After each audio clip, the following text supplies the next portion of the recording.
Janet Can, I'm one of the Friends of the Library. We appreciate you coming and supporting us. We are paying for this lovely gentleman to speak tonight.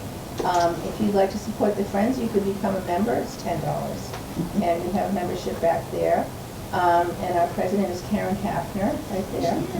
And I don't like long introductions, so I'm just going to push our next program, which is Karen's tomato instructions, which is a big deal. She knows it. How many? 60 varieties of I thought there were 3. She teaches all about it next week, next Wednesday, and then I think you can, are you sharing tomato seeds this year? Yes, you can get seeds and equipment. You don't have to be part of the team, but if you choose to be part of the team, then you can borrow some of my stuff. She'll tell you how to do it and not kill them. But that didn't work for me, I tried. So anyway, so tonight we have Ted Reinstein from Chronicle, but you're on your own for this stuff, so this is your... Entirely my own. Yeah, and, yes. Some of you may have been here for the last time that he came. It was very enjoyable. This time it's about baseball, so I'm sure a lot of you are baseball buffs. And Ted, as you know, is an award-winning reporter for Chronicle and author. And that's enough, isn't it? Yeah. Yeah. Janet, thank you. Thank you very much, Janet. Thank you, Karen. And thank you all for coming out and joining me tonight. If anybody wants to move a little closer to the front, I don't bite. I don't expectorate. So it's... Feel free to, I feel like the room's going to tip over, right? Anyway, thank you all for coming out. And this is, how many of you were at my previous talk here? Oh, pretty good, pretty good. Jeez, that's usually not that, but that's great. You know, this time talking about baseball in a way, it's obviously talking about breaking the color barrier is much more than just talking about baseball. But it's good timing, right? Because the Major League Baseball season opens on Thursday. And then we'll find out if Craig Berslow not getting another bat will matter. So anyway, I'm going to jump right in. And I like to start this talk, which is actually about, as I said, it's much more than about baseball. Baseball is the background. Baseball is the center of it. But it's also about really not just the first significant civil rights victory of the 20th century, breaking the color barrier, but as you'll see, people from all walks of life, white, black, men, women, in baseball, not in baseball, contributed to that victory. But I like to start, and I'm sure I'm not the only one in this room who appreciates history, and I have always found in writing about history, researching history, doing stories that involve history, what always surprises me is the fact that we, and by that I totally include myself, meaning that I have approached stories that involve a historical event or figure or what have you, and then found out, wow, the more I researched, the more I read, the more I found out, the less I actually knew, at least what I thought I knew, right? You know that phrase, you don't even know sometimes what you don't know. That's what this is about. That's what made me want to write this story, because I think a lot of people feel like they do know sort of the core, the part, the center, the heart of what this story is all about, breaking the color barrier and Jackie Robinson doing it. And yet, most people do not get the central part that makes up this story, what I'm going to share with you over the next hour. And I'm going to prove that to you right now. Okay, so like I said, I start with a question, which is, and feel free to raise your hand. This is the only interactive, if that's what's keeping anyone coming up to there's no audience interaction except for this, and the Q&A at the end. But after Jackie Robinson broke the color barrier, right, in 1947, after Jackie Robinson broke the color barrier, anybody want to hazard a guess? Who became the second black Major League ball player? Anybody got a guess? Hank Aaron? Hank Aaron is a great guess. Hank Aaron played in the Negro Leagues, as you probably know. It's a great guess. He was in and around that period, only 2 or 3 years later, so that could be a good guess. Anyone else? Willie Mays, another famous Negro Leaguer, another player who came right about the time of Hank Aaron, couple of years later, but still a good guess. Willie Mays, Hank Aaron, both Negro League veterans, which figures heavily in the story. Anyone else? Okay, okay. So good guesses, both Willie Mays and Hank Aaron. Good guesses, both wrong. No, because no, they are good guesses. I wouldn't say it if they weren't. You know, if you said Carl Yastrzemski, I'd say that's a terrible guess. But those are good guesses. They're both wrong because it's a trick question. I tricked you. It's a trick question. Because after Jackie Robinson broke the color barrier in 1947, the second black Major League ball player was Jackie Robinson. Because Jackie Robinson, although it sounds like heresy to say this, and I hasten to add, Jackie Robinson is legitimately a lifelong hero of mine since I was 12 years old. However, it's a trick question because Jackie Robinson did not do the thing you think he did. Jackie Robinson did not integrate Major League Baseball. Jackie Robinson reintegrated Major League Baseball. Major League Baseball had been integrated more than 60 years before Jackie Robinson by someone you likely have never even heard of, Moses Fleetwood Walker. So that's what I'm talking about. You know, the fact that very often we think we understand something, we think we get it, but in effect, we actually don't. And if I had the eyesight I used to have, so Jackie Robinson reintegrated Major League Baseball because it had been integrated more than 60 years before by Moses Fleetwood Walker, who was essentially anonymous to Americans. How many have ever heard of Moses Fleetwood Walker? Right, right? Jackie Robinson is world famous, and he should be. He's a hero. And he should be. Jackie Robinson's number 42 will never be worn by another Major League ball player. It's been retired throughout all of baseball. On Jackie Robinson Day, every player in baseball wears number 42. This man actually integrated Major League Baseball, and he's anonymous. Does that seem fair? That's why I wrote the book. So let's jump in. So if it turns out, you know, that's going to bother the hell out of me. So what I'm going to do is take one moment. Oh, that was a bad move, Ted. That was a bad move. I'm just going to get rid of the hide preview.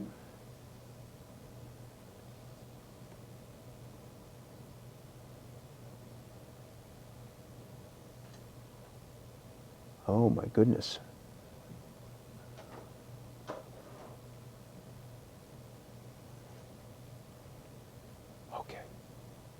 Done it.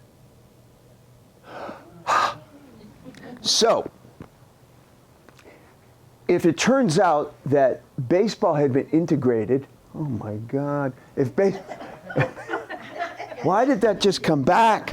Is there a teenager in the house? Why did that just come back? Wait a minute. Always show sidebar.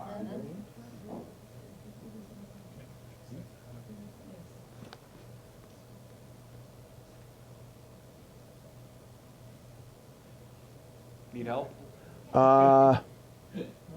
Looks that way, doesn't it? Wait, I think I'm okay. Yeah, keep the mouse down there. Yeah. If most people don't know that Jackie Robinson did not do the thing they think he did, which is integrate baseball, then it stands to reason that most people also don't realize that clearly baseball, which had been integrated 60 years before Jackie Robinson, baseball itself was different in a way that I think most people don't appreciate. I think the vast majority of people, in my experience, think that When Jackie Robinson integrated Major League Baseball in 1947, that is when black ball players played Major League Baseball.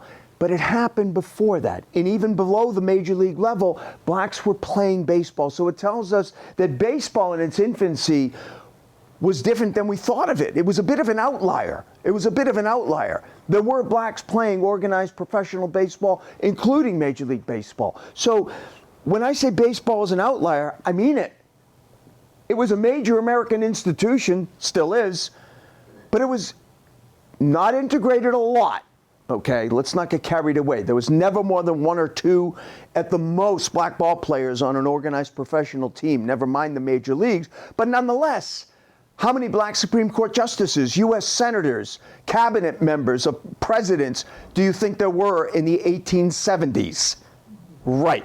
So baseball was a bit of an outlier, and it looked a bit more like America than these other major American institutions. People like Bud Fowler, one of the most colorful, extraordinary, as we'll see, ball players of that early era. Frank Grant, first professional black ball player from Massachusetts, from the Berkshires, and most famous of all, the Walker brothers.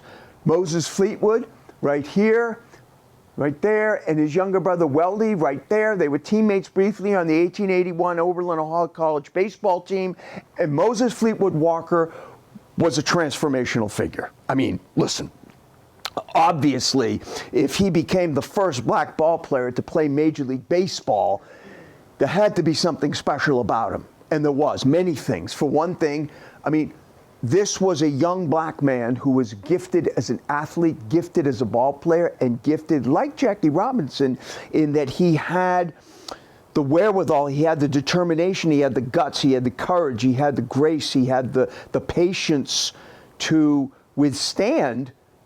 You can imagine if Jackie Robinson got a lot of abuse in 1947, he got a lot of abuse 60 years earlier, right? In a different way, when they could still string you up right in public. So Moses Fleetwood was that. He was a young black man born at a time slavery still existed, right? Look at the year that he is going to break the color barrier to begin with, 1884. This is just over 20 years since the end of the Civil War, right? Just 20 years since emancipation of the slaves, right?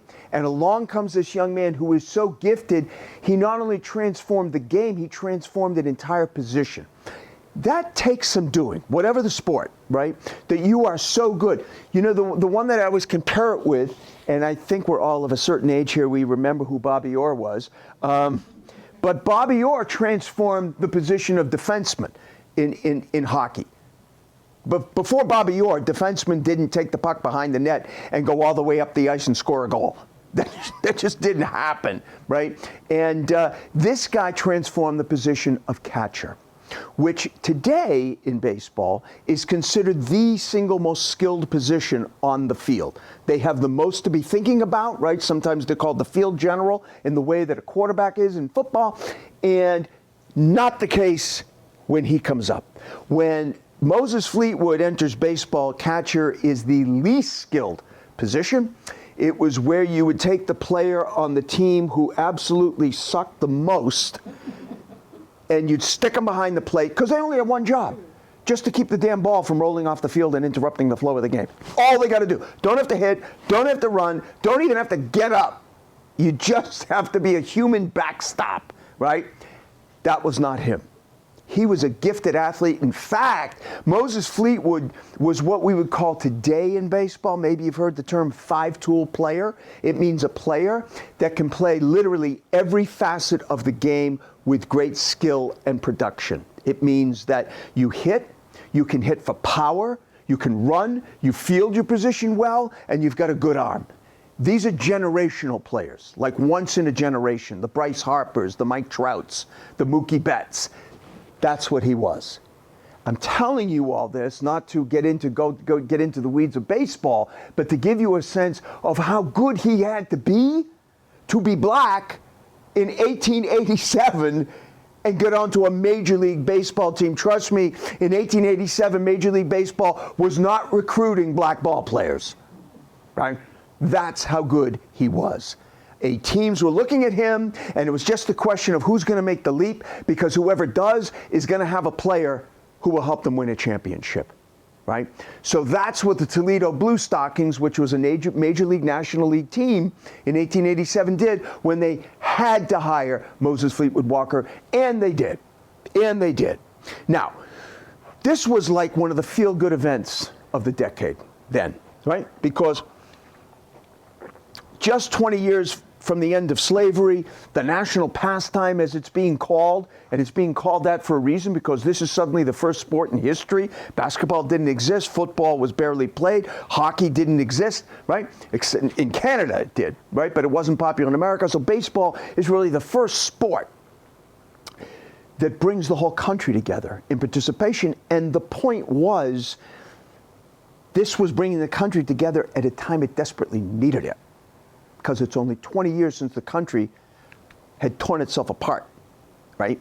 And it's growing fastest in the South, believe it or not, where they are literally clearing fields of Civil War rubble to create baseball diamonds. So this is a young black man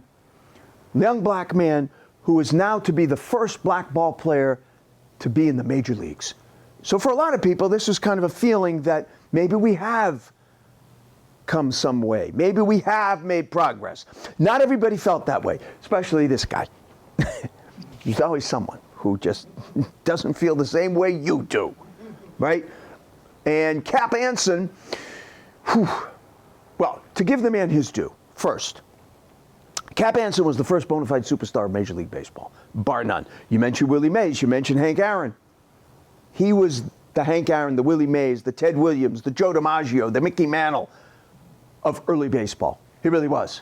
People traveled all night in trains to go see Cap Anson, the dashing first baseman slugger of the Chicago Cubs, the marquee team of early baseball. They would ride trains all night to see him play and see him hit a home run. Still to this day, I think now he's down to just one offensive record that he still holds for the Chicago Cubs. That's incredible, I will tell you, because this is the dead ball era, as you've heard the expression, right? The ball was a little mushier. It didn't have the little Super Bowl center like it does today. And go flying out of the ballpark, you had to really hit that ball. And he did. So that's all on his plaque in Cooperstown. Not on his plaque in Cooperstown is the fact that Cap Anson was also an unrepentant racist, a bully, with apparently a, quote, uncommonly foul mouth. You saw that coming, right? What a shock. But not on his plaque in Cooperstown, and yet Cap Anson nonetheless had plenty to say about the fact that his vaunted Chicago Cubs, the greatest team of early baseball, was opening up their season in 1887 against a team that fielded a black ball player.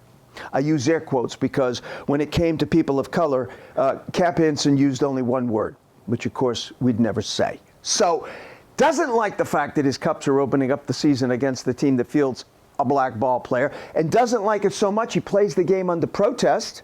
Following the game, he files a grievance with the owners of Major League Baseball and tells them that going forward, the Chicago Cubs won't even take the field against any team that fields a black ball player. So obviously the owners of Major League Baseball had to take this threat pretty seriously. This is the marquee team. This is the team that puts seats in the ballparks. This is the superstar of the sport. So they got to take this seriously. They tried to kick the can down the road for a couple of years, but by 1887, they finally had to do something about it, and they did. They met in Buffalo, New York. This is a meeting that is as significant as it was cowardly, because they took a very impactful, very dramatic, very momentous vote, and yet they never answered. There isn't a single person who sat in that meeting who ever answered a single question from a single reporter. There was no transcript ever made public. We don't know who voted how. All we know is that at that meeting, a majority of the then Major League owners voted to bar black ball players from playing Major League Baseball and minor league baseball. And as cowardly as it was, the deed was done. This was the color barrier. This is when it started. And, you know, for players who had to deal with that now, players who were black and had to deal with that, it wasn't easy. But you're looking at a guy who dealt with it longer than anybody else. So Bud Fowler, I mentioned, one of the really most interesting players of early baseball, early professional baseball. Bud Fowler was a terrific ball player in terms of his talent in the Hall of Fame. In fact, he went into the Hall of Fame 2 years ago with the class that included Big Papi, David Ortiz.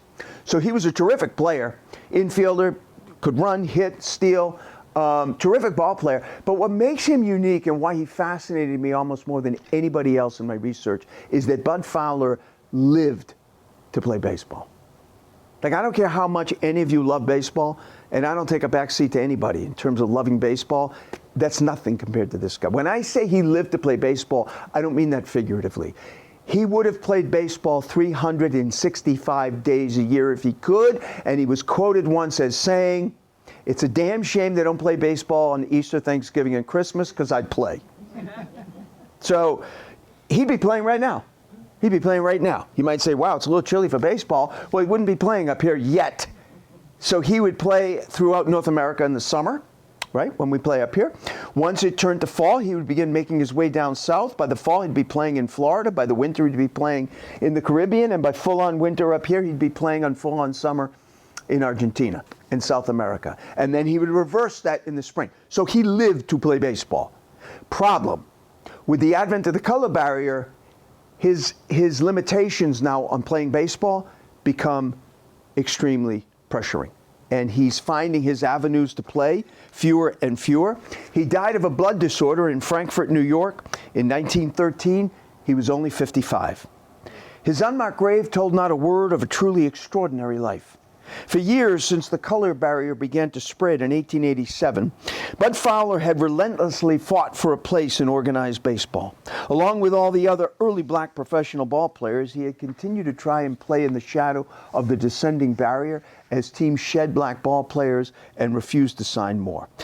As I said, Fowler had uncommon talent. There's no question about that. But people who observed him said that as time went on, it seemed that his greatest talent was just seeming to outrun the end that everybody knew was coming for black ball players.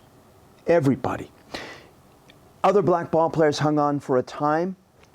For Bud Fowler, you are looking at literally the last black ball player standing. The end came for Bud Fowler in 1885 in Lansing, Michigan. "My skin is against me," Fowler wrote in 1895. "If I hadn't been born quite so black, who knows? I might have caught on as a Spaniard or something of that kind. The race prejudice is so strong, my black skin just bars me." Now, as the 20th century unfolded, it barred them all. The color barrier was complete. It would take another 50 years of fierce Fowler-like will and determination to break through again. And that's what we're going to do now. Cover that 50 years in less than 45 minutes. That's no small feat. So I'm going to have to talk extremely fast. No, I'm kidding. So the color barrier, 1887, right? So now we're into the 1890s. Now, this is a period when Jim Crow catches up with baseball. Because remember we said baseball was a little bit of an outlier, right? It alone of American institutions had actually been slightly integrated. No more. So now baseball trades its outlier status to be like the rest of America, which is becoming more segregated than ever before. So that feeling of how the Civil War might have brought us together, the Civil War might have made us make progress, boom, up in smoke. Up in smoke, because now it doesn't matter with cases like Plessy versus Ferguson, with barred colored passengers, as the law put it, from riding on a train unless the train had a separate dedicated car for colored passengers. Now, it doesn't matter whether you're in the north, south, east, west, whether you're looking for a job, whether you're looking to play baseball, whether you're looking to sit in a restaurant, whether you're looking to get a drink of water at a public water fountain. Everything is segregated, including baseball. So this is where that other misapprehension, however, comes in, I say, about, like, people think that Jackie Robinson, until he reintegrated Major League Baseball, that blacks weren't playing baseball. Completely false. In fact, this period right now is something of a golden age for black baseball. Why? Because they were not prevented from playing baseball. They were only prevented from playing baseball on the largest stage you can play it on in America, the major leagues. That's the only place they were barred. Everywhere else, they were playing. Semi-pro, factory leagues.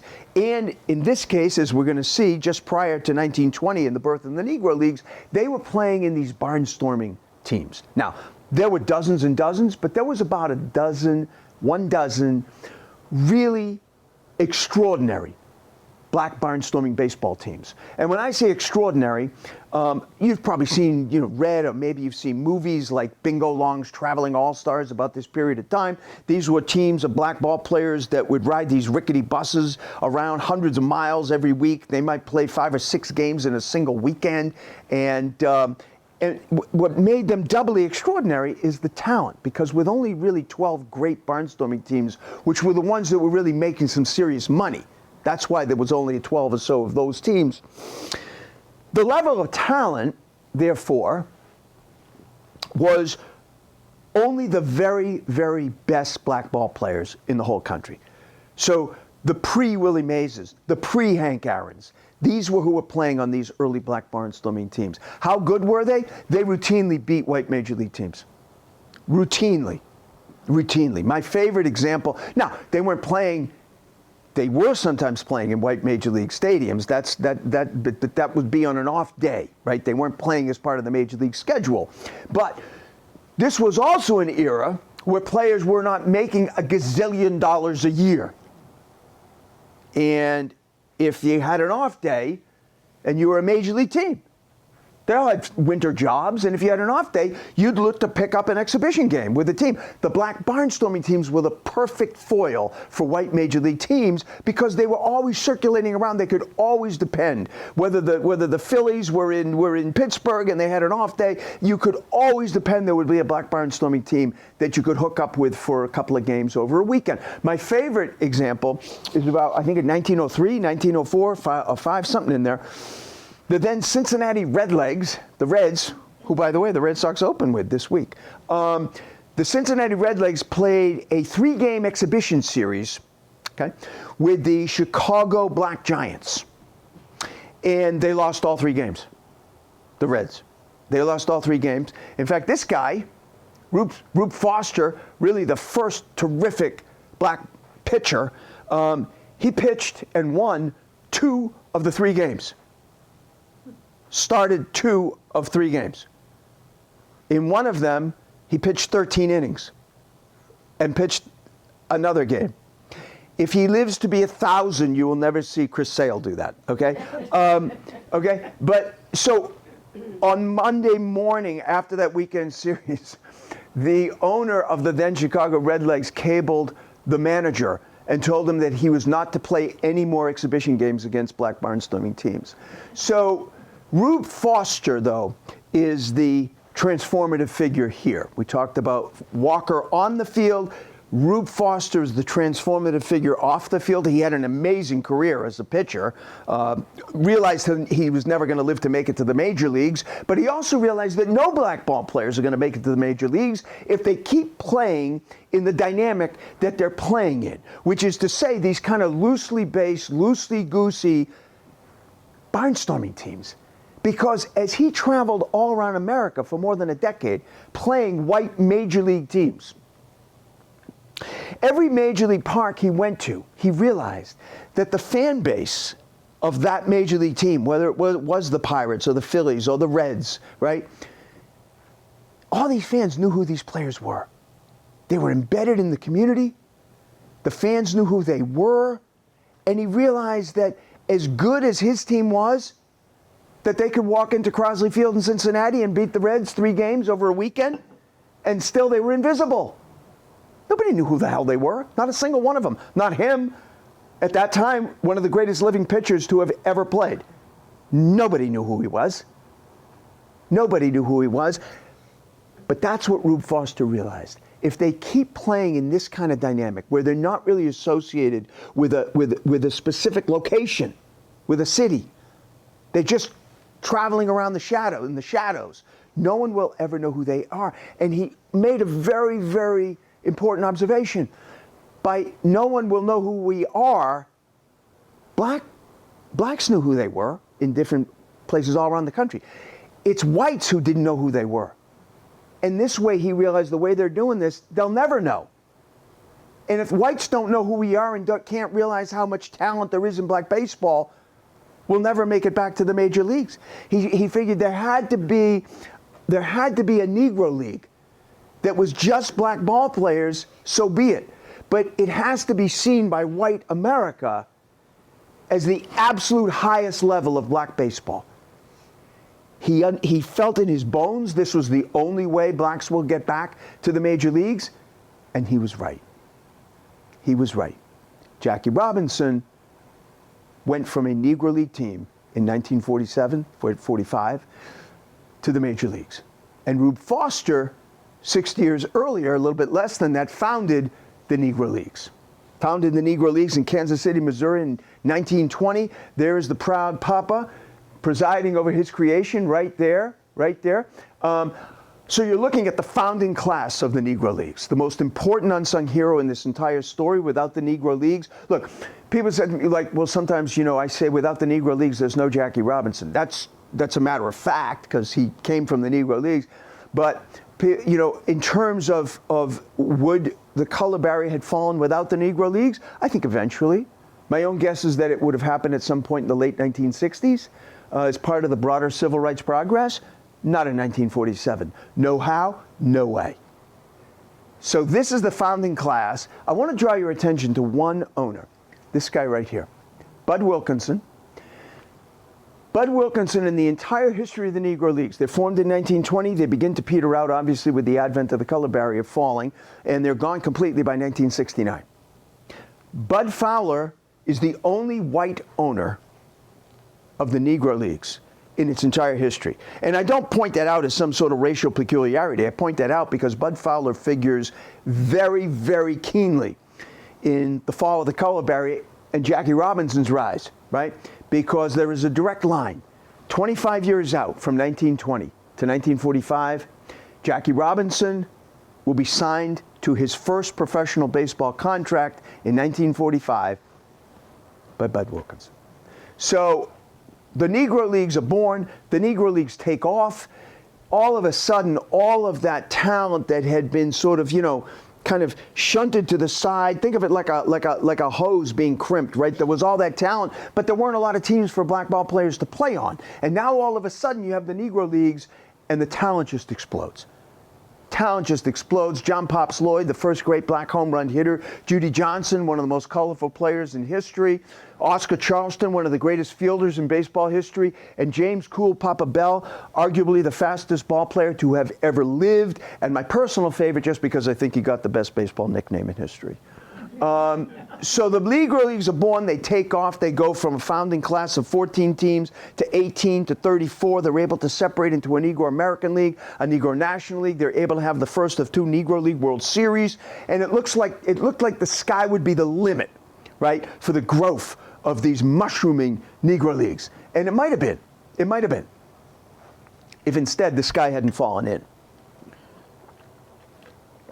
Because the first decade of the Negro Leagues, right, born in 1920, first decade starts winding up in 1929, and what happens in 1929? Stock market crashes. Stock market crashes, and everything comes down with it, including the Negro Leagues.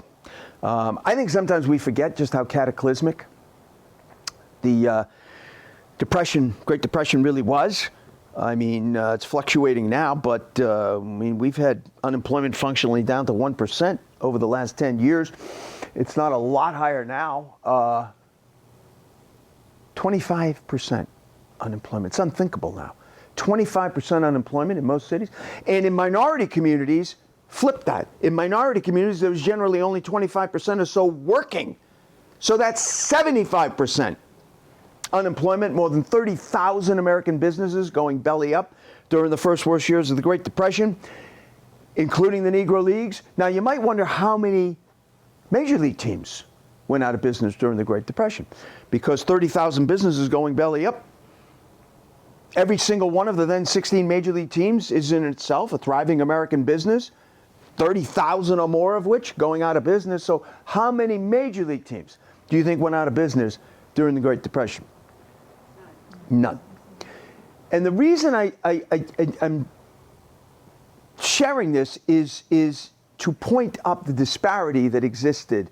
It's easy sometimes, I think, to get lulled into thinking, well, once the Negro Leagues came into being, well, now black ball players had this showcase league to play in and so forth. That's going to begin to happen, but not now. Not now. When the Negro Leagues start out, these ball players are still playing largely in the shadows, and it's important to point out the disparity that still existed between the major leagues and the Negro Leagues. The Negro Leagues, with one exception, all out of business during the Great Depression, but the major leagues managed to hang on because the major leagues at that time, 16 major league teams, and every single one of them was owned by a very wealthy white businessman. No knock. I don't say that with any pejorative sense at all. The majority of these then 16 major league team owners were men who had worked really hard and created really great success for themselves and their family. Not him. Tom Yawkey, longtime owner of the Boston Red Sox, lucky, but not working his whole life to become fabulously wealthy. His stepfather, who was fabulously wealthy, timber baron from North Carolina, when Tom Yawkey turned 18, he came into the first of his trust payments, which was about $16.34 million.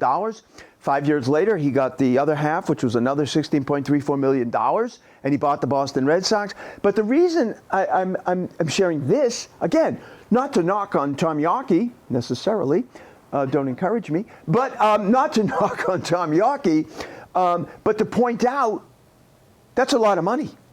That's a lot of money that Tom Yawkey was sitting on. Even then, that was a lot of money. Tom Yawkey was the poorest of the bunch. He was the pauper of the bunch of the major league owners. Pauper of the bunch. We talked about the Cubs. Cubs were owned by a guy named Phil Wrigley. I guarantee everyone in this room has used Mr. Wrigley's products at some time or another. St. Louis Cardinals at that time were owned by a guy named Gussie Busch. He was brewing a little beer for himself in St. Louis, right? They were fabulously more wealthy than poor Tom Yawkey with his, piddling $30 million, right? So the major league teams were insulated from the worst effects of the Great Depression, and they hung on. I said there was one exception, one Negro League team that hung on, and I told you he would figure in this story again and again, and he does. And there is our friend Bud Wilkinson, the only white owner in the Negro Leagues, and he was really ahead of his time. He was really a very kind man. He loved baseball, but he was an Iowa farm kid. Nobody would have seen this coming, but he was very progressive in his way, and he was a good guy. He knew that these players depended on their salary playing baseball, and he told them that if they are willing to play baseball pretty much every day, he will buy a bus, which he did there, and he will travel around. They're barnstorming through Canada, and he will try to keep everybody on payroll. Now, that's laudable. It would have been hard to do as things got worse and worse, but here's where the story takes a really crazy turn and the most unlikely event of the whole story, because guess what? The Negro Leagues come back to life. Now, that's kind of startling on several levels. First of all, things are not coming back to life during the first worst years of the Great Depression, 1929, 30, 31, 32. Things are dying, including millions of people, left, right, and center. But the Negro Leagues come back to life. And look where they come back to life. Pittsburgh, PA, ground zero for unemployment in America at that time. So it's highly unlikely this would have happened, but it did on any level. And the two people who brought the Negro Leagues back to life, believe it or not, hated each other's guts. You're looking at two people who couldn't be more different. Cumberland Posey Jr. was the son of a kind of pioneering black figure in Pittsburgh.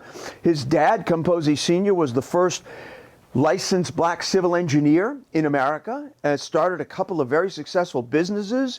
I think he hoped that his young son, Cum Posey Jr., might follow him into the family business, but Cum Posey Jr. was a sports fanatic.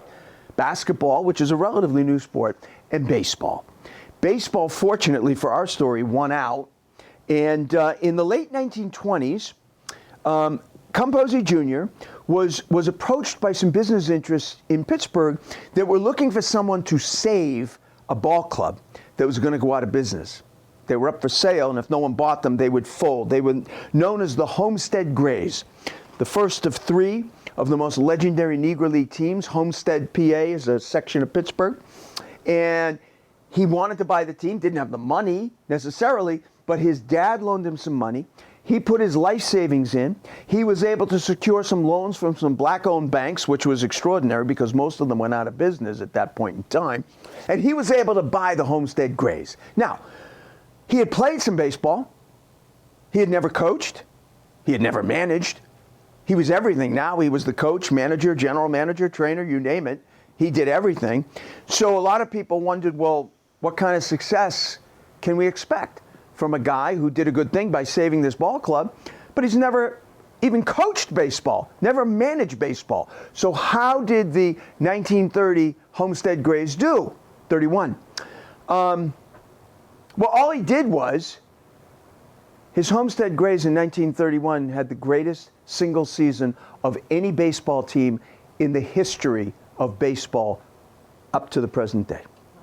Let me put 143 wins in a baseball season in context, both for then and now. Then, baseball didn't play 162 games like they do today. They only played 154. They almost went undefeated. You do not do that in baseball. It's never happened. It's never come close. There's never been a major league team, including the Mariners of about 10 years ago, including the Yankees, in any of their great eras that came within 27 games of what they did. So in today's climate, there are 2 major league teams, including our Boston Red Sox, who 3 years ago now, 3 years ago, I believe, along with another major league team, their wins together, all together, did not total 143. Now, I mentioned that these 2 guys were arch enemies. Now, flip the script, because Gus Greenlee, totally different story.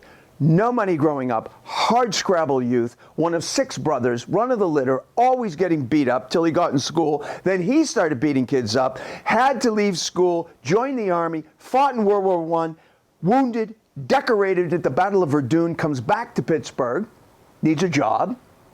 Now it's prohibition as well as unemployment, so you can't even get a drink to drown your sorrows. He buys a rickety old car, right? He's going to be a taxi cab, right? Okay, so far so good. Guy comes up to him one day, says, how would you like to make a little extra money, pal? He says, what do you got? He says, well, I represent the Latrobe Brewing Company. Anybody ever have a Rolling Rock beer? Yeah, that was the Latrobe and still is the Latrobe Brewing Company. You know, a lot of the breweries during Prohibition, they didn't go out of business. They just had to do it on the sly.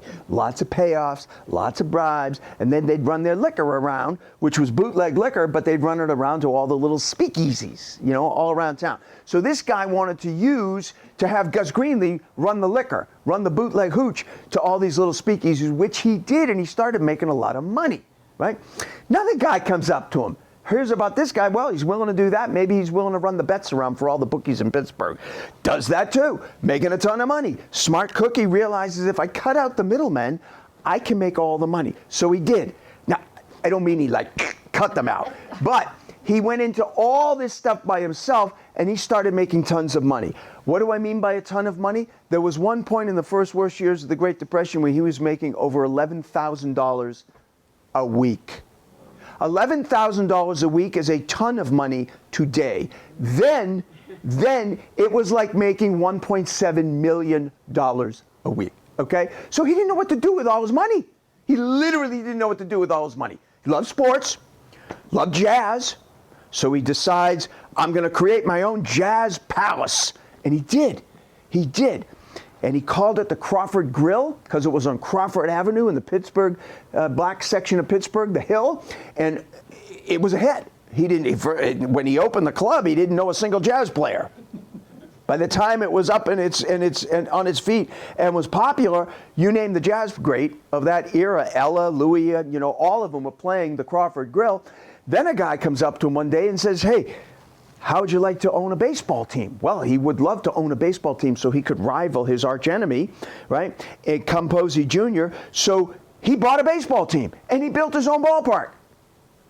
He called it, the team, the Crawfords. Smart guy. Cross-promotes his jazz club, right? Renames the team the Crawfords. And 1 year after his archenemy wins 143 games, Gus Greenlee wins almost 100 games, and he did it by doing it, mostly what he did all his life, which is steal. But he, in this case, it wasn't so much stealing as poaching, which is, of course, a time-honored, part of sports. He poached the two best players off his enemy's team, the Homestead Grays. When I say he poached the two best players, that goes without saying. They also happen to be two of the best players who have ever played the sport of baseball. So it was going to have an impact. One of them was a rangy young catcher by the name of Josh Gibson, and the other was a lanky young pitcher by the name of Satchel Paige. So it is impossible to overstate the impact and the significance in this story of Satchel Paige and Josh Gibson. Both of them bigger than life. Both of them legitimately two of the best baseball players, black or white, to have ever lived, both in the Hall of Fame. Satchel Paige would be on my list of the 5 greatest pitchers who've ever lived. When he was 52 years old, he was still pitching, and he was still striking people out, including the Red Sox. Look it up. So Satchel Paige was bigger than life. Just a walking quote machine. There are still quotes that don't look back, something might be gaining on you, that kind of, all Satchel Paige. His friend, sometimes roommate, slugger, Josh Gibson, was very different, very quiet, very tragic life, let his bat do his talking, as he always said. He was an immense slugger, may have hit the longest home run ever hit in Yankee Stadium. He was known even in his own playing days as the Black Babe Ruth. Got to share with you my favorite story I read in all of my research. So, late in his playing career, Gibson meets the real-life Babe Ruth. And Babe Ruth is very gracious. He comes up to him, he shakes his hand, he says, "Mr. Gibson, what a goddamn honor this is." He said, "Hey, I understand they call you the Black Babe Ruth. How does that feel?" And Josh Gibson looks at Babe Ruth and he says, "Mr. Gibson, I got to be honest with you. My people call you the White Josh Gibson." So we've just spent the first, more than I intended, 20 minutes talking about the Negro Leagues, which is as it should be, because the Negro Leagues are the central unsung hero in this entire saga. Without them, color barrier does not fall with Jackie Robinson. But how do we know so much about the Negro Leagues? Because everything I've just shared with you that I know about the early Negro Leagues, including that anecdote about Josh Gibson and Babe Ruth, how would we know that? How would we know that? The Negro Leagues were hand-to-mouth operations. Through their entire history, the Negro Leagues had to worry about whether or not they could afford uniforms, bats and balls, right? Equipment, whether they had enough gas money for a bus or train tickets. They did not have money to hire statisticians to keep track of their records and statistics. They didn't. Now, you might wonder, well, what about the mainstream media? Did they keep track? No, they did not. At no point in the entire history of the Negro Leagues did a single white mainstream newspaper, not the Globe, not the Trib, not the Times, what have you, not the Washington Post, ever employ a single beat reporter who was dedicated to covering the Negro Leagues. Not the Negro Leagues as a whole, not a single Negro League team. The only time that a mainstream newspaper covered the Negro Leagues was when the Negro Leagues played, when a Negro League team played a white major league team. That's when they would cover it. That's the only time. So if the Negro Leagues weren't keeping track of their own records, and the mainstream news media wasn't keeping track of the Negro Leagues, how do we know so much about the Negro Leagues? The black press. Second only to the Negro Leagues themselves, who they covered, the black press, and this is the golden age of the black press, the black press is the second most important unsung hero. Without the black press, so the Negro Leagues were the actual ball players, including later on Jackie Robinson, who were showing white America the level of talent of black baseball in America, right? That would have stayed invisible if it wasn't for the black press. The black press was covering the Negro Leagues. The black press was making sure that people all across America, white and black, understood, for instance, the level of greatness they were seeing with people like Satchel Paige and Josh Gibson. And it fell to early publishers and owners like Robert Lee Vann, publisher and owner of the Pittsburgh Courier, greatest distribution of any black newspaper in history. Robert Sengstack Abbott, equally legendary Chicago Defender, the second most read black newspaper in America. They hired great pioneering sports writers like Wendell Smith at the Courier, Sam Lacey at the Courier, then the Defender, then the Baltimore Afro-American, and they were tasked by those pioneering publishers in doing something that journalists today, including myself, would not be in a position of doing, which was that there has always been, there is now, there has generally been a firewall between the reportorial side of journalism and the editorial side, right? If you are covering a story, you are not opining about it on the editorial page, right? This was one place that these pioneering journalist owners made an exception, because they told people like Wendell Smith and Sam Lacey, when you are covering a game, like Wendell Smith covered in 1939 at Yankee Stadium, New York Yankees playing the Black Yankees, led by Satchel Paige, and he was tasked with covering that game. The Yankees won by a run. Joe DiMaggio struck out against Satchel Paige 3 times. Only time in DiMaggio's entire career he ever struck out 3 times in a game. And you can imagine that New York was agog after the game. People were like, who is this guy? Put him in pinstripes. It fell to Wendell Smith to remind New Yorkers why you couldn't put Satchel Paige in pinstripes until something else happens. Oh, right, the color barrier.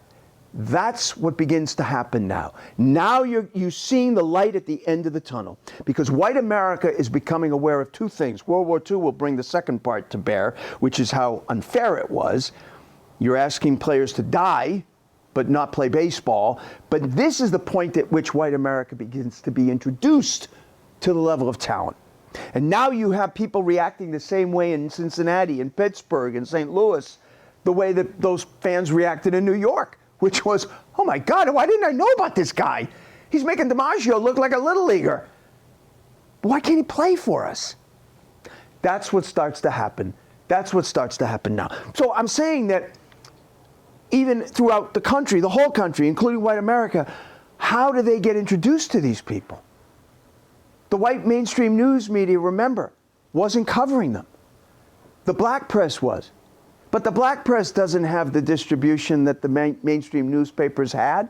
So nonetheless, that game at Yankee Stadium, people are opening up their paper a day or so later and reading about it all over. In Boston, in Boise, in Rockland, I'm sure. In Miami, in Fort Worth, in San Francisco, in Sacramento, in St. Paul. How? The Boston Globe didn't have national distribution until the late 1960s. How were they doing this in the 1930s? The most unlikely unsung hero in the entire story. In fact, this is the only one. Now, look, I don't want to paint myself as some sort of baseball savant. I'm not. But I do know a fair deal about baseball history. I had no idea ever, until I researched this book, that the Pullman Porters played a role in breaking the color barrier. Now, I'm sure you're wondering the same thing I wondered when I first heard that, which is, how did that work? The Pullman Porters in the 1930s, the golden age of rail, and the Pullman Porters were basically the face of overnight train travel. They were the face of overnight train travel. They were a friendly face, and they were the face that the train companies wanted you to see. They had the interaction with the customer. When you went to take a train trip, porter would reach you at the platform. They'd take your bags. They'd show you your seats. Later, they might show you to your seats in the dining car. Later, they might turn your berth down when you go to bed. This guy is keeping track of who needs a wake-up call. Well, at that time, it would have been a wake-up knock. And so what do they have to do with breaking the color barrier? So I mentioned those pioneering newspaper publishers of the black papers.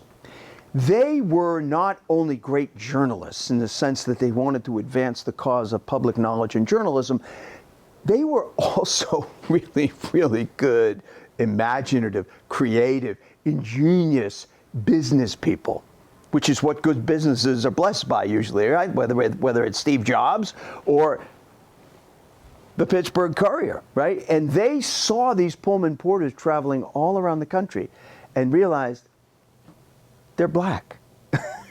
The guys who are traveling all around the country, they're black.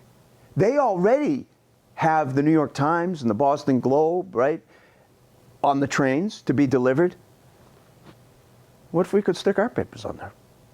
And they did. They didn't need every Pullman porter. They certainly not. They only needed 1 or 2 per run. These porters are traveling literally crisscrossing the country every single day.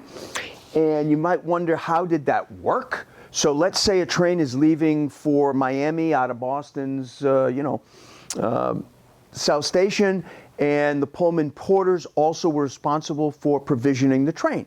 So let's say for bread, they would have connections, say, with probably a black bakery in Forest Hills or Roxbury or Dorchester, what have you, Savin Hill. And the little bakery truck, at that time, you could ride right on onto the platform, probably had a little platform, about 4 or 5 big wicker baskets in the back of the truck full of bread. Underneath the bread, the black newspapers of Boston.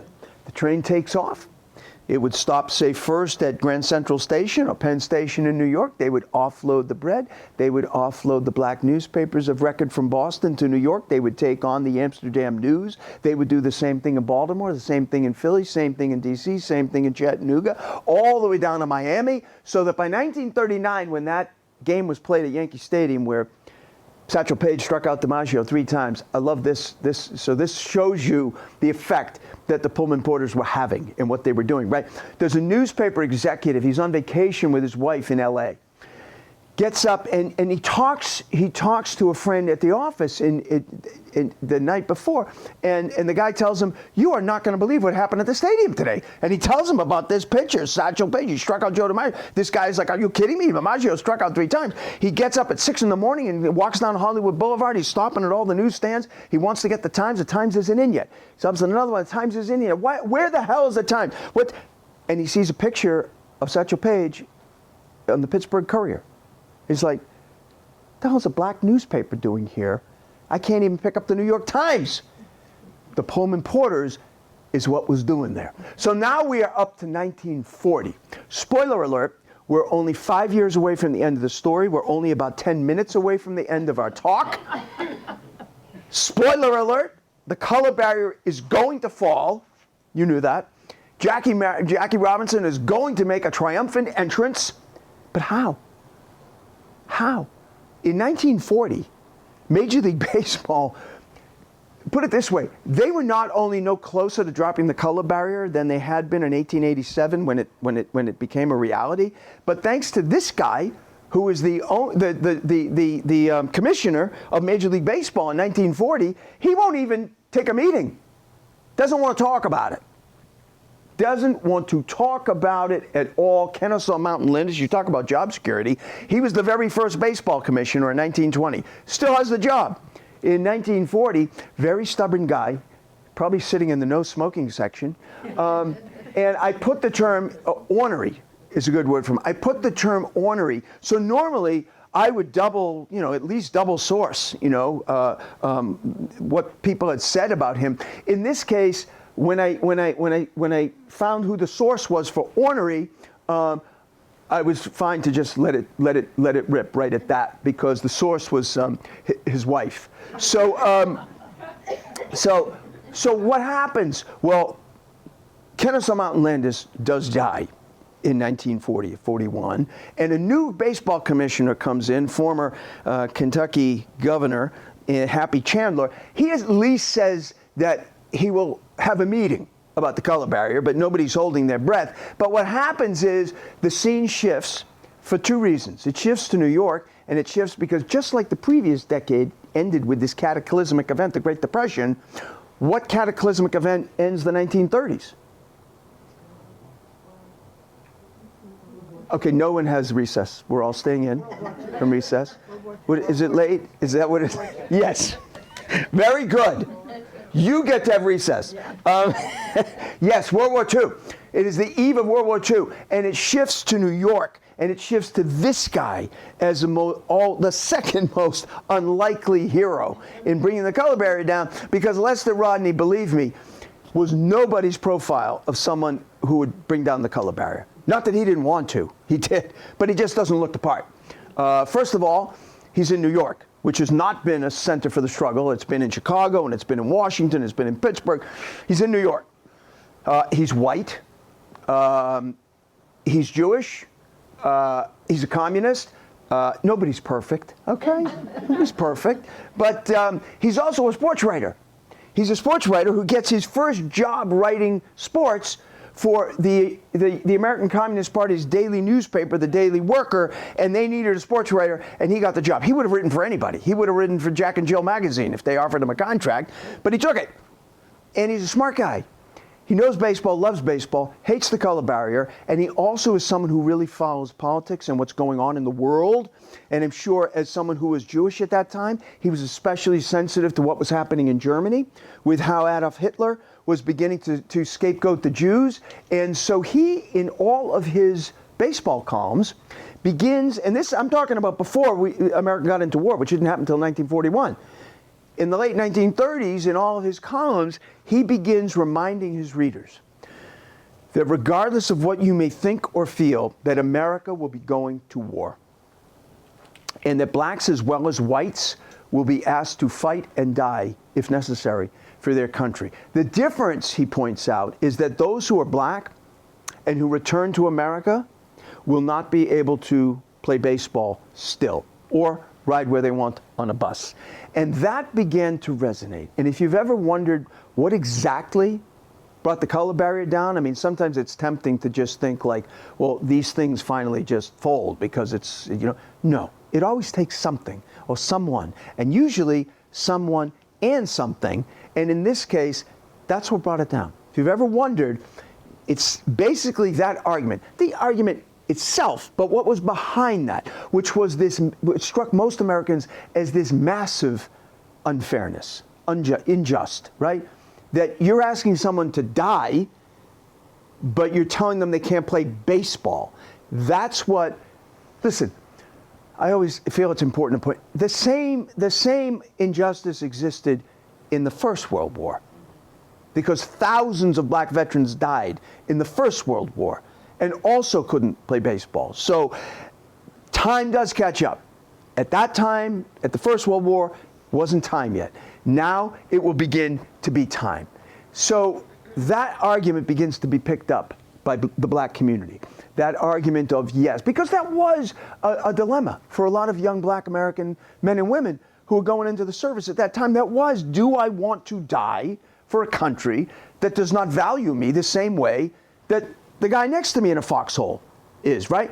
And that was picked up. That argument, this was a handkerchief that was given out by the Pittsburgh Courier because it was meant to help folks like this rationalize, yes, double victory. It's a double victory. Yes, fight, defend America, defeat Adolf Hitler. Victory 1. Come home and defeat Jim Crow. Victory 2. And that handkerchief was worn in the bomber jacket sleeves of the most famous all-black unit in World War II, the famous Tuskegee Airmen. But it is another all-black unit that's going to take us to the end of our story right now from the turret of a Sherman tank. You may never have heard of the 761st Tank Battalion. The 761st, the original Fighting Black Panthers, the 761st was the very first all-black armored unit in American history. They fought under Patton's Third Army. They were part of the Third Army. But what makes them part of this story is that the 761st Tank Battalion was led in part by a young lieutenant by the name of Jackie Robinson. And Jackie Robinson takes over the 761st at Fort Hood in Texas in 1943. And they are set to ship out, but unfortunately Jackie Robinson can't ship out with them because he flunks his final physical. He has an old knee injury. He was an All-American halfback at UCLA. He has an old knee injury come up, not cleared for combat. Desperately tries to get permission to accompany his unit as a special morale officer request denied. He's crushed. Said it was the biggest disappointment of his life. The unit ships out. Jackie Robinson leaves the hospital, decides he's going to go back to the base, the Black Officers Club, and get a drink, drown his sorrows. He jumps on a bus. Fort Hood is enormous. Buses constantly circling the base. But even though this is a black officer, a lieutenant, in some cases there were people who returned from the front who were missing a limb, but they were black. And they were expected to get up and move to the back of the bus and hop on one leg if you have to, if it fills up with white passengers. Jackie Robinson is not buying into it. But he's not just rebelling for the sake of rebelling, though who could blame him. He knows something the bus driver doesn't know. Bus driver testified later he had no idea, it doesn't matter, doesn't care, but Jackie Robinson knew that 48 hours earlier, before he got on the bus, 48 hours earlier, President Roosevelt had signed an executive decree, right, that forbid segregation within domestic American military bases. So he knew now he could sit where he wanted to. Bus driver didn't know, didn't care, whatever, the bus filled up, Robinson was asked to move, said no. Bus driver pulled over to a sentry post. MPs got on the bus. They handcuffed Jackie Robinson, arrested him, court-martialed. Insubordination. How many of you know that Jackie Robinson was once court-martialed? Right. The weird logic, I know you'll see what I'm saying. The weird logic of that is that if you knew Jackie Robinson, whoever that was, had been court-martialed, you couldn't have both because you wouldn't know who Jackie Robinson was, right? You wouldn't know who he was because Branch Rickey could have never signed Jackie Robinson to break the color barrier if he had been dishonorably discharged. But he beat the court-martial. And now he's discharged. Now he's looking for a job in 1944. He honorably is discharged from the Army. Somebody tells him about that owner, and here he is again, Bud Wilkinson of the Kansas City Monarchs. He comes up again. I told you it would be 25 years later. This is it. And he writes a letter to Wilkinson, and he asks Wilkinson, he said, I played baseball. I know I've never played in the Negro Leagues, and I've never played professionally, but I'm wondering if I could hook on for a tryout for the 1945 season. And Wilkinson doesn't write back. Instead, he calls him up. I would have loved to have been on this phone call. He calls him up, and Jackie Robinson answers the phone, and he says, hello, this is Jackie Robinson. And Wilkinson says, I know it's Jackie Robinson. I called you. And it went downhill from there. So he says, I understand you'd like a tryout with my Monarchs. Is that right, Mr. Robinson? And Jackie says, I would, sir. If there's any way I could do that, I would pay my own way to Houston. I would, whatever you said. Well, the problem is, Mr. Robinson, you can't have a tryout. Long pause. And he says, would you like to know why you can't have a tryout? And he says, I would, sir. He says, I'm offering you a job instead. Would that work for you? So that's how it went. Robinson, there's a lot of fun in his autobiography talking about that phone call. But in any event, Jackie Robinson made his way to Houston, broke camp with the Kansas City Monarchs in spring 1945. Now, nobody knew that Jackie Robinson had once been court-martialed. But going into the end here, anybody know where Jackie Robinson was less than 2 weeks after that photo was taken in spring 1945? Because he was not in Kansas City, and he was not in a Kansas City Monarchs uniform. He instead was on the field at Fenway Park, trying out for the Boston Red Sox. Because at the same time that Jackie Robinson's breaking camp with the Monarchs, this guy, Izzy Muchnick, in Boston, is inspired by Lester Rodney in New York and that argument about the color barrier. He's trying to figure out some way, any way, that he can possibly pressure the Boston Red Sox into giving a tryout, not a job, to some of these wonderful black ball players that are returning from the war. And he is a very ethical person. He decries injustice. When he started out as the second Jewish city councilor in Boston's history, would become the first Jewish chairman of the Boston School Committee, would institute the very first law in Boston's history that actually created a pay structure relatively equal to men for women teachers in the school system. And he has been desperately trying to figure out some way he can pressure the Red Sox, and then he finds it. And then he finds it. You remember the old blue laws, right? So that was a blue law that still existed in 1945 that forbade baseball from being played professionally in Boston on a Sunday without the unanimous vote of the Boston City Council. And Izzy Muchnick, when he saw that and read that and was reminded of that, he was also reminded of the important fact that I sit on the Boston City Council. All I have to do is threaten to withhold my vote, and the Red Sox ain't playing baseball on Sunday. So that's what he did. Before he got to the vote, he sent a letter to the brain trust of the Boston Red Sox. There they are. There's Yawkey and player manager Joe Cronin and the baton. He said to them, he asked them, would you consider just offering a tryout, not a job, a tryout to some of these great black ball players that are returning from the war? And they wrote back to him and they said, we certainly understand and we certainly sympathize with your request. They said, but no black ball player has ever inquired about playing on the Boston Red Sox, so we don't think there's any interest. Cordially yours. Well, Izzy Muchnick was a Bulldog, had taken a lot of grief over the years, played goal for Harvard hockey, no mask. So he understood this wasn't the worst, toughest thing he'd ever faced. And he knew he was taking a load of incoming, you know what. So he waited a little bit. He waited till it was 1 week before the vote for Sunday baseball. And he sent a cablegram back to these guys. And he said, it appears you have no interest in entertaining my humble request for a tryout for black ball players, and therefore you should know that when the vote for Sunday baseball is held in the City Council chambers on Wednesday next, I will be withholding my vote. I don't know how long it took Joe Cronin, right there. I don't know how long it took him after reading that to appear in his boss, Tom Yawkey's office. I have a feeling it could be measured in minutes, if not seconds, and that he was running, because that would have been a financial calamity. 1945, Major League Baseball, pre-TV, 100% ticket sales. And every Major League team in 1945 plays a doubleheader every Sunday.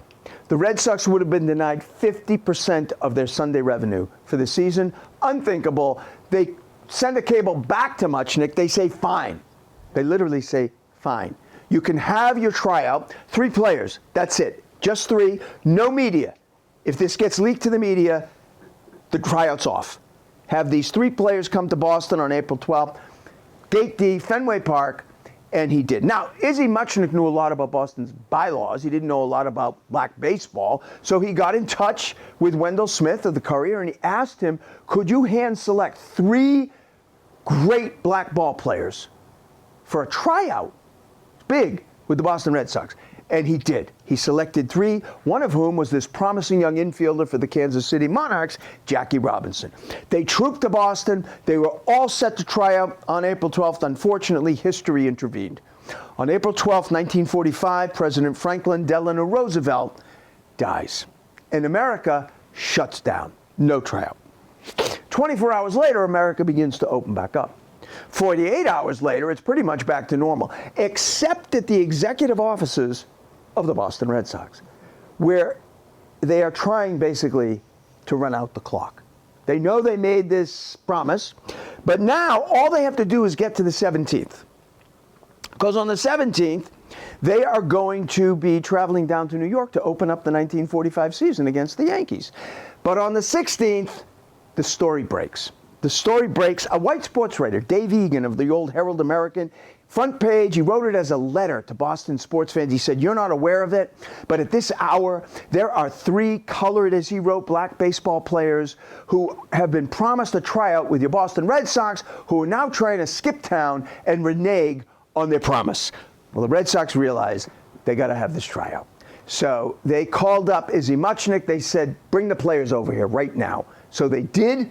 They arrived at Fenway Park, they suited up, they took the field, they took some infield, they ran the bases, they took some batting practice. Less than an hour later, they were called off the field. Joe Cronin shook each one of their hands. He thanked them. He told them that the Red Sox will be in touch. None of them ever heard from the Red Sox again their natural lives. However, you know who was paying rapt attention that morning, about 233 miles south in New York, in Brooklyn, was Branch Rickey. Branch Rickey, part owner, general manager of the Brooklyn Dodgers, was having a conniption because he has already had in place for over a year a secret plan, unbeknownst even to Jackie Robinson, that they're going to try to get Jackie Robinson to break the color barrier. And now he finds out Tom Yawkey, who he loathed, by the way, was having a tryout with Robinson. Now, we know that if we could have gone back in time at that point, we could have told Branch Rickey to relax. It's going to take Tom Yawkey another 14 years to sign a black ball player. The Red Sox will become the very last major league team to sign a black ball player. But he didn't know that. He didn't know that. So as soon as the Negro League season was over in September 1945, Jackie Robinson was whisked to Brooklyn Heights, Montague Street, in the offices of the Brooklyn Dodgers, where he signed a contract for the Dodgers' top minor league team, the Montreal Royals. And of course, the rest is history, because only 2 years later, wearing number 42, as he made his way out to his position at first base, amid the din of cheering fans, of broadcasters announcing history, and of exploding flashbulbs capturing it, there were also two inaudible sounds at Ebbets Field: the sound of a wall falling, and of a cheering that could not be heard with the ear, only with the heart. It rose from those not present physically, but spiritually, those who could not be seen, but were there just the same. Moses Fleetwood Walker didn't live to see it, and by the time he died, broken, bitter, alcoholic, he couldn't even imagine it. He was there.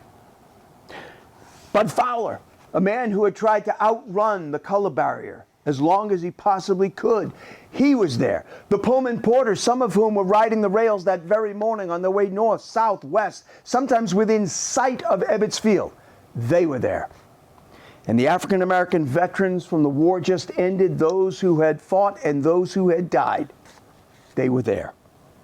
On this momentous day, a ball game was played before a crowd both present and cheering, and another crowd silent and unseen. They watched the game, and they watched a terrible wrong being finally righted. To be sure, even as a black ball player bounded out onto an otherwise all-white field, racism was still alive and well in Brooklyn and clear on across America. So many other barriers remained in place. Some of them still are. But on this day, hope and hurt and humiliation were all salved. The faith that had long seemed to have run out was finally redeemed. On this day, the long arc of the moral universe seemed to bend improbably toward Brooklyn, touching down on the grass and the dirt of a creaky old ballpark where the familiar white lines would no longer bar a black ball player. And in the bottom of the seventh inning, right there, when Jackie Robinson laid down a perfect bunt and raced toward first base, he was not alone. That invisible crowd was running right alongside, willing him on. And when Robinson raced on to second base, slid, and popped back up, they breathed a sigh of relief with him. After all, it had been a long, uncertain 60-year journey, and they'd helped him get there. The next Dodger batter doubled. Jackie Robinson rounded third, and he was home. Thank you. Thank you. Thank you very much. Well, I'll tell you what, went a little long, but if anybody has a quick question or two, we'll still get home for breakfast. If anybody has a quick question or two, I'm happy to, no pressure. No one? Who was Red Sox first black player? Say again? Who was Red Sox first black The first black player of the Boston Red Sox was a fellow named Pumpsie Green. Pumpsie Green, remember? Pumpsie Green. I said, now I'll knock Tom Yawkey. No, the interesting thing is Pumpsie Green was an infielder. He was playing in the Red Sox at that time had a minor league team in Louisville, and he was called up from Louisville in September of 1959 Okay, 14 years after Jackie Robinson. So he's called up. There was a lot of pressure in the media and elsewhere in society, you know, that the Red Sox had still not signed a black ball player. So Yawkey definitely felt the pressure. In late September, they call up Pumpsy Green from Louisville. And he gets out to Chicago, where the Red Sox are playing. In the 8th inning, they put Pumpsy Green into the lineup.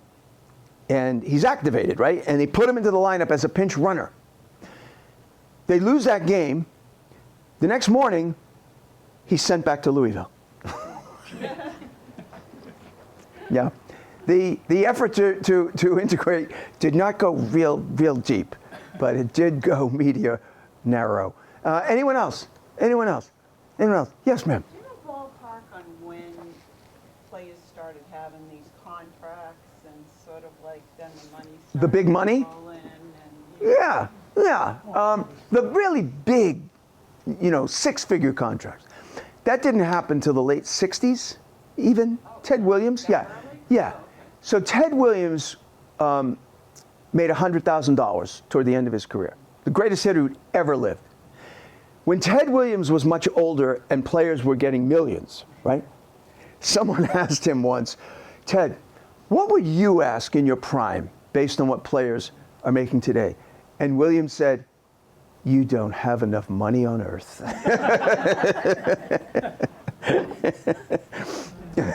Yeah, but that's when it started.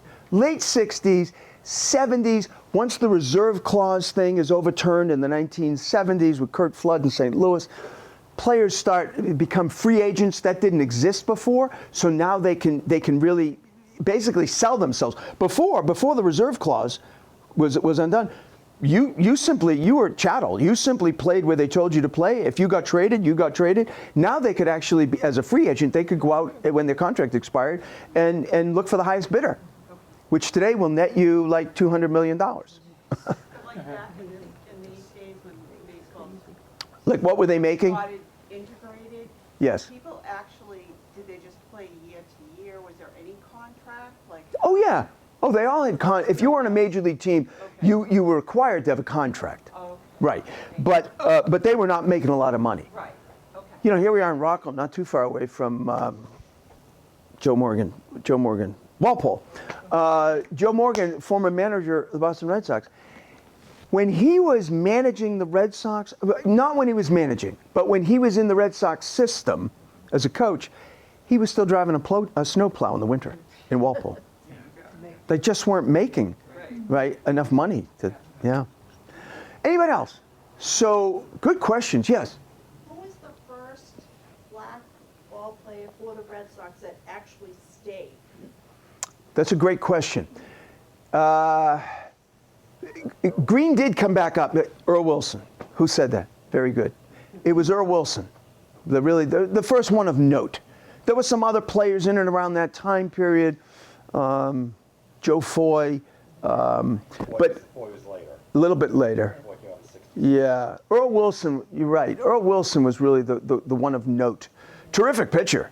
Pitched the no-hitter, ended his career with the Tigers, but he was a terrific player, Earl Wilson. But he was the first one of real note, early 60s. Yes.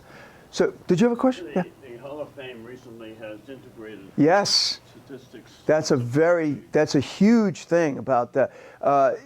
This gentleman was saying that, I think it's 5 years ago now, I can't believe it, 4 or 5 years ago, the Baseball Hall of Fame integrated. So until they did what they did 4 or 5 years ago, we were talking about the Negro Leagues, right? So if you would see, for instance, in the records of like Rogers Hornsby, right, one of the greatest hitters of ever lived, Honus Wagner, Ty Cobb, who doesn't anymore, but was the greatest hitter in baseball history in terms of, you know, lifetime batting average. They would, at a certain point, they added an asterisk to these players' record to denote that in the Negro Leagues, there was a player, for in that case it was Josh Gibson, who had a higher lifetime batting average, but it was just an asterisk, right? What happened 4 or 5 years ago, it was really a huge thing that Major League Baseball did. They integrated all the records. So there's no separate black baseball records now. And now, if you want to look up who has the highest batting average in baseball history, it's Josh Gibson, ahead of Ty Cobb. So they're not separated anymore. That was a huge event. Yeah. Question on stats, and I got here late, so maybe you talked about it. Yeah. You talked about the black press doing the stats. Yeah. But the Negro Leagues, as you point out in the book, they were teams coming, teams going. Yeah. I assume that the black press was not as accurately doing box scores as the Sporting News, which covered every box score for every white team ever. Right. So how accurate are those statistics? That was the reason that the Hall of Fame didn't incorporate them for so long. Right. What's our confidence level that those statistics are? That's a great question, and it goes down too much of a rabbit hole probably for a general audience. But I would encourage you, if you yourself, I'm sure you're familiar with SABR, the Society of American Baseball Research. Without SABR, who was hugely helpful to me as well, without SABR, what you're describing would have stayed the case. Baseball would have been unconvinced that we can rely. SABR did, I think, probably one of the greatest research projects in American history, because they spent about 40 years researching, digging down into local newspapers, I mean, you name it. And all I can tell you is Major League Baseball was eventually convinced that there was enough to rely on. Also, the bulk of the statistics, Josh Gibson wasn't playing in the advent of the Negro Leagues. Josh Gibson wasn't playing until the 1930s. So that's just from the 1930s to when the Negro Leagues go out of business. And he was done by the 1950s. So just in that period of time, which was extensively covered, that's not a period. The SABR was instrumental in tracking records from 1920. Just from the 1930s, he had the records to be the highest batting average, of lifetime batting average. That's just from the 1930s. So that wouldn't. So what I'm saying is that wouldn't have been affected by the records that were harder to research, which came before 1930. But SABR did that too. So it's a great story about research and the power of research. So those are great questions, 3 of which I've never been asked before, so thank God I could answer them. But those are great questions. Thank you so much for joining me tonight. I appreciate it. Thank you again to the friends. I really appreciate it. I hope you'll have me back at some point, because I'd love to come here again. It's become now a favorite stop of mine. I do have books, including Brooklyn, so if anybody would like one, I would be happy to sign one for you. You'll have to buy it first, but minor detail. But I'll be here. I'm going to take a seat while you're making your way out, so I'll be right here if you want a book. Thank you again. Thank you.